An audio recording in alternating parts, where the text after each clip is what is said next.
Hello guys, ഇന്ന് രാവിലെ എഴുന്നേറ്റപ്പോൾ ചിക്കൻ മന്തി കഴിക്കാൻ കൊതി തോന്നി കേട്ടോ. അപ്പോൾ വിചാരിച്ചു വീട്ടിലുണ്ടാക്കി കഴിക്കാമെന്ന്. നോക്കിയപ്പോഴാണെങ്കിലോ ആവശ്യത്തിനുള്ള സാധനങ്ങളൊന്നും തന്നെ വീട്ടിലില്ല. അപ്പോൾ പിന്നെ ഒട്ടും സമയം കളയാൻ നിന്നില്ല. ഞാനും ചേട്ടായും കൂടെ നേരെ തന്നെ മാൾട്ടയിലുള്ള ഇന്ത്യൻ സ്റ്റോറായ ലിറ്റിൽ ഇന്ത്യ എന്ന് പറയുന്ന ഷോപ്പിലേക്ക് പോയിട്ടോ. അവിടെ നിന്ന് തന്നെ നമുക്ക് ആവശ്യത്തിനുള്ള എല്ലാ സാധനവും വാങ്ങിച്ചു കേട്ടോ. ഇഞ്ചി, പുതിന ഇല, നാരങ്ങ, ബസ്മതി അരി, മസാലക്കൂട്ട് എല്ലാം തന്നെ നമ്മൾ എടുത്തു. നമുക്ക് മൊത്തം €14.20 കേട്ടോ ആയേ. അതിനുശേഷം നമ്മൾ നേരെ ചിക്കൻ വാങ്ങിക്കാനാണ് പോയത്. ഈ ഷോപ്പിൽ നിന്നാണ് കേട്ടോ നമ്മൾ ചിക്കൻ വാങ്ങിച്ചത്. നമ്മൾ 2 തൈ പീസാണ് കേട്ടോ വാങ്ങിച്ചത്. ഞങ്ങൾ 2 പേരേ ഉള്ളൂ. അപ്പോൾ 2 തൈ പീസാണ് എടുത്തത്. സാധനങ്ങളെല്ലാം വാങ്ങിച്ചിട്ട് ഞങ്ങൾ നേരെ വീട്ടിലേക്കാണ് കേട്ടോ പോയത്. നമുക്കിനി മന്തി എങ്ങനെ ഉണ്ടാക്കുന്നതെന്ന് നോക്കിയാലോ. ആദ്യം തന്നെ നമുക്കിവിടെ ആവശ്യത്തിനുള്ള പച്ചക്കറികളെല്ലാം ചെറുതായി അരിഞ്ഞ് മാറ്റി വയ്ക്കാം. നമ്മളിവിടെ 3 കളറിലുള്ള ക്യാപ്സിക്കമാണ് എടുത്തേക്കുന്നത്. പച്ച, മഞ്ഞ, ചുമപ്പ് കളറിലുള്ള ക്യാപ്സിക്കവും 1 സവാളയും 1 കഷ്ണം ഇഞ്ചിയും ആവശ്യത്തിന് പുതിനയിലയും ചെറുതായി അരിഞ്ഞ് മാറ്റി വെച്ചിട്ടുണ്ട് കേട്ടോ. കൂടാതെ 2 ചിക്കൻ തൈ പീസും കഴുകി മാറ്റി വെച്ചിട്ടുണ്ട്. അതിലേക്ക് ആവശ്യത്തിന് ഉപ്പും മുളകും മഞ്ഞൾപ്പൊടിയും ഇട്ട് നന്നായി മിക്സ് ചെയ്ത് മാറ്റി വയ്ക്കാം. അതിനുശേഷം നമുക്ക് ബസ്മതി അരി ആവശ്യത്തിനെടുത്ത് കഴുകി വൃത്തിയാക്കി ആവശ്യത്തിന് വെള്ളമൊഴിച്ച് കുതിരാനും വെക്കാവേ. ഇനി നമുക്ക് ഈ ചിക്കൻ പുഴുങ്ങിയെടുക്കണം കേട്ടോ. ഇതിൻ്റെ ഫസ്റ്റ് പ്രോസസ്സ് എന്താണെന്ന് വെച്ചാൽ ചിക്കൻ പുഴുങ്ങിയെടുക്കുക എന്നുള്ളതാണ്. അപ്പോൾ നമ്മൾ അത്യാവശ്യം വലുപ്പമുള്ളൊരു പാത്രത്തിലേക്ക് ആദ്യം മസാല പുരട്ടി വെച്ചിരുന്ന ഈ ചിക്കൻ്റെ തൈ പീസ് വെച്ച് കൊടുത്തു. അതിലേക്ക് നമ്മൾ ചെറുതായി അരിഞ്ഞു വെച്ചിരുന്ന സവാളയും ഇഞ്ചിയും ക്യാപ്സിക്കവും പുതിനയിലയും ഒക്കെ ആഡ് ചെയ്ത് കൊടുത്തു കേട്ടോ.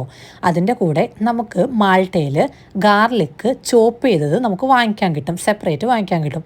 അപ്പോൾ നമ്മൾ കുറച്ച് ചോപ്പ്ഡ് ഗാർലിക്കും കൂടെ ആഡ് ചെയ്ത് കൊടുക്കുന്നുണ്ട് കേട്ടോ.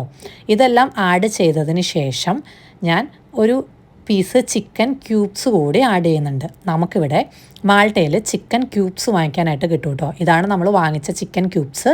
ഞാൻ ലൈഫിൽ ആദ്യമായിട്ടാണ് കേട്ടോ ഇത് യൂസ് ചെയ്യുന്നത്. അപ്പോൾ അത് കുറച്ച് പൊടിയായിട്ട് ചേർത്ത് കൊടുക്കുന്നുണ്ട്. അതിൻ്റെ കൂടെ കുറച്ച് ഉപ്പും കുരുമുളക് പൊടിയും ചിക്കൻ മസാലയും അതുപോലെ തന്നെ 1 സ്പൂൺ നാടൻ നെയ്യും നമ്മൾ ആഡ് ചെയ്ത് കൊടുക്കുന്നുണ്ട് കേട്ടോ. നെയ്യ് നമ്മൾ നാട്ടിൽ നിന്ന് വന്നപ്പോൾ കൊണ്ടുവന്നതാണ്. ഇതെല്ലാം ആഡ് ചെയ്തതിന് ശേഷം ഇത് നന്നായിട്ട് മിക്സ് ചെയ്ത് കൊടുക്കുക. കൈ കൊണ്ട് തന്നെ മിക്സ് ചെയ്യണം.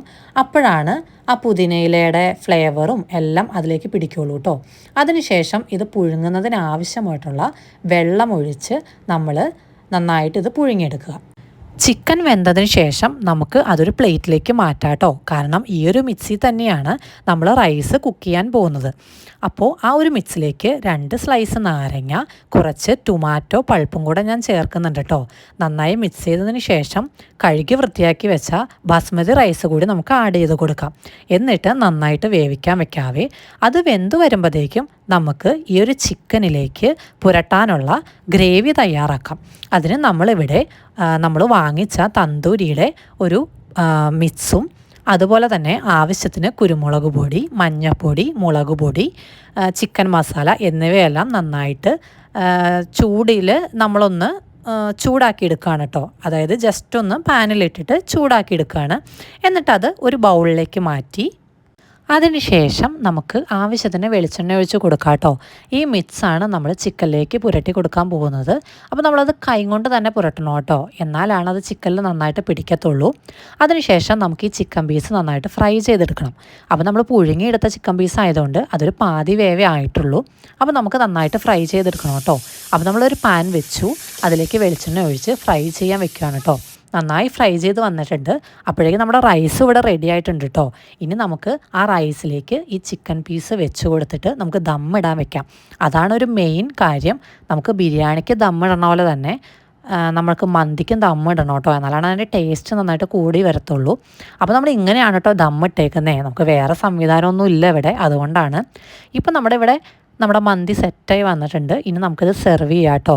അപ്പോൾ നമ്മുടെ ഫൈനൽ ലുക്ക്, മന്തിയുടെ ഫൈനൽ ലുക്ക് ഇതാണ്. ഇനി നമുക്ക് ഇഷ്ടമുള്ള സോസും മയോണൈസും എല്ലാം കൂട്ടി നമുക്ക് കഴിക്കാം കേട്ടോ. അപ്പോൾ നിങ്ങൾക്ക് ഇഷ്ടപ്പെട്ടെങ്കിൽ ലൈക്ക് ചെയ്യുക, സബ്സ്ക്രൈബ് ചെയ്യുക, ഷെയർ ചെയ്യുക കേട്ടോ. താങ്ക്